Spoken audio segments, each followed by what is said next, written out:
Class 8-এর প্রিয় শিক্ষার্থীরা, আমরা এখন এই ভিডিওতে এই যে তোমাদের 20 পাতার এই 2-এর দাগের এই 90 ডিগ্রি কোণটি আমাদের এখানে স্কেল ও পেন্সিল কম্পাসের সাহায্যে অঙ্কন করতে বলা হয়েছে। ঠিক আছে? তো আমরা এই ভিডিওতে এই 90 ডিগ্রি কোণটি স্কেল ও পেন্সিল কম্পাসের সাহায্যে অঙ্কন করা শিখব। ঠিক আছে? তোমরা মনোযোগ সহকারে ভিডিওটি দেখো, অবশ্যই তোমরা ভালোভাবে বুঝতে পারবে। তো প্রিয় শিক্ষার্থীরা, আমরা এই 90 ডিগ্রি কোণটি অঙ্কন করি। ঠিক আছে? তো 90 ডিগ্রি কোণটি অঙ্কন করার জন্য আমরা স্কেল দ্বারা এখানে যে কোনো একটি সরল রেখাংশ নেব। ঠিক আছে? দেখো, এই আমরা যে কোনো একটি সরল রেখাংশ নিলাম। এখানে বিন্দু করে নাম দেব আমরা এখানে এ, এখানে বিন্দু করে নাম দেব বি। এরপর আমরা এই যে পেন্সিল কম্পাসটি এই যে এভাবে নেব, চিকন করে এভাবে, যে কোনো পরিমাপ এভাবে বা যে কোনো ব্যাসার্ধ এভাবে নেব। ঠিক আছে? নিয়ে এই এ বিন্দুতে বসাবো। বসিয়ে আমরা একটি প্রথমে অর্ধবৃত্তাকার চাপ নেব। ঠিক আছে? দেখো,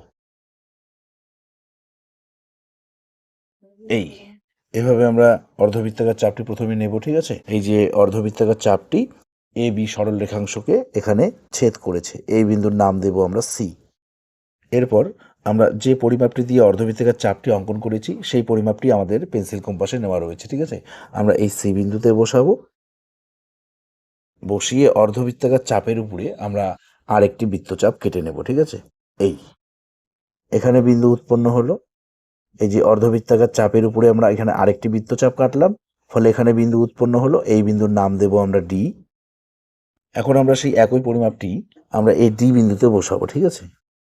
ডি বিন্দুতে বসিয়ে আমরা এই বৃত্তচাপের উপরে এখানে আরেকটি বৃত্তচাপ কাটবো এবং একটু উপরেও এদিকে এখানেও একটি বৃত্তচাপ কাটবো, এই এভাবে। ঠিক আছে?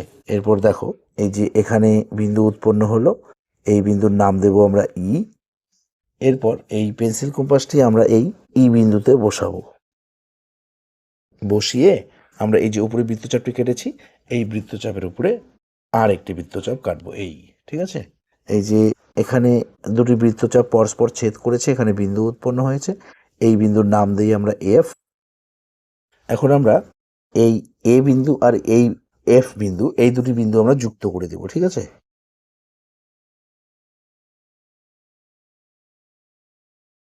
এই এই যে আমরা 90 ডিগ্রি কোণটি অঙ্কন করলাম। ঠিক আছে?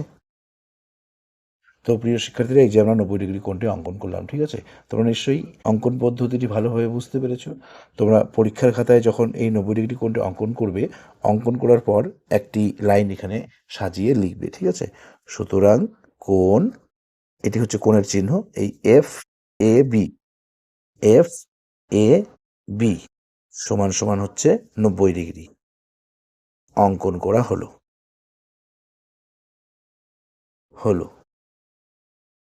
এই লাইনটি তোমরা পরীক্ষার খাতায় এই কোণটি অঙ্কন করার পর নিচে লিখে দেবে। ঠিক আছে? তো প্রিয় শিক্ষার্থীরা, এই ভিডিওতে এ পর্যন্ত। ধন্যবাদ।